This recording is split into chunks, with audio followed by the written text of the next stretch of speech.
Really interesting panel today. A lot about new data sources and some sources, Cardlytics, TrueOptic that you guys are working with that a lot of people haven't heard about. Right.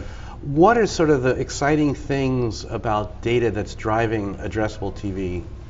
I think just the fact that we now have a mechanism that lets people bring any random data set that comes to mind to television is partially what's driving a lot of the action.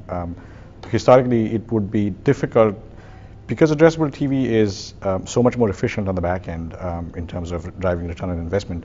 It justifies the agencies spending that money to acquire a data set, do the match at Experian, and bring it to TV. And I think that's what's driving most of the sort of action, and that's creating market and opportunities for people like Cardlytics, people like TrueOptic, who are out there collecting interesting data sets, and now they have an opportunity to monetize that. So all of that sort of creating sort of an ecosystem of data that is making things better for advertisers, making things better for us as an MVPD, and hopefully better for the consumer.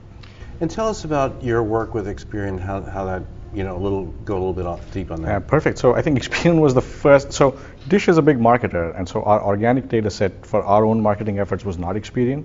But Experian was the first data set that we sort of went out and struck a relationship with specifically for addressable television. And this was back in 2013.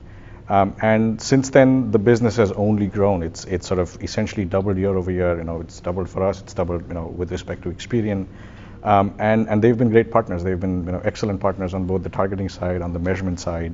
On the panel we talked about, well, how do you guys interact with the agencies? I think they've been excellent in bridging the multi-MVPD situation where an advertiser wants to advertise on both us and other MVPDs from an addressable standpoint, and they need someone to sort of bridge that gap, have the same target across Dish and Direct and Comcast and whoever else, do sort of a unified measurement on the back end. So they've been sort of really good at sort of assuming that position and filling it really well. Because there's been a lot of talk about unification of these sort of walled gardens, so exactly. Experian could be... Yep, and almost by definition, a subscriber of Dish is not a subscriber of Direct, so it's not a competitive situation by any stretch. And so someone like an Experian can sit there and sort of take data from Dish, take data from DirecTV and match it to give a more holistic picture of the entire campaign rather than have one report for Dish and one for Direct and one for Comcast. We hear a lot about verticals and addressable, a lot of talk about automotive, but there are other verticals, so tell us. So one vertical in particular, or one set of advertisers in particular that have sort of latched onto addressable TV has been insurance. And part of the reason is they've always had great data about when people lapse in their homeowners policies, automotive policies. So they've been able to use that for activations. And addressable TV just presented sort of a nice organic extension. So one insurance company in particular has done some really great work with Dish. They've last year they did a campaign where they were able to sort of measure the entirety of their sort of homeowner insurance buy on Dish.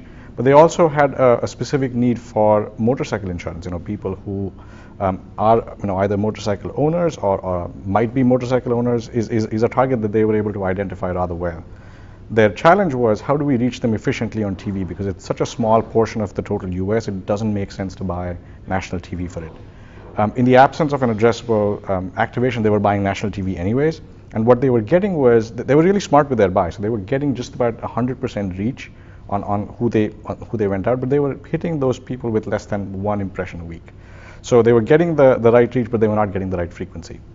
When they came to us, we were able to activate the motorcycle sort of audience on Dish, deliver 7 ads a week consistently, week over week, at a significantly sort of lower cost per sort of effective 1,000 impressions than their national buy, and they loved it.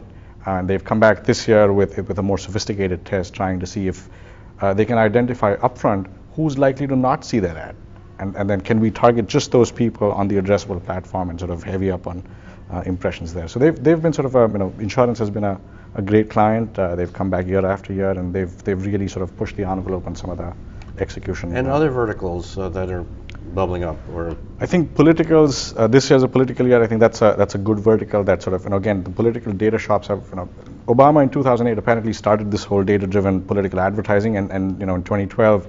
They were one of the first advertisers on addressable TV to really push the envelope on how quickly we could activate. So as soon as they knew that someone was a persuadable, they'd bring a new sort of list to match and show advertising to them.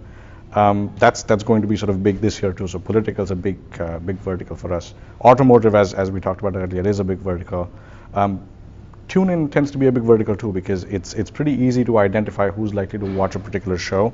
So the networks themselves tend to want to sort of drive market share for their show versus a competitor. So those are also sort of some verticals that tend to spend a fair amount of money on addressable.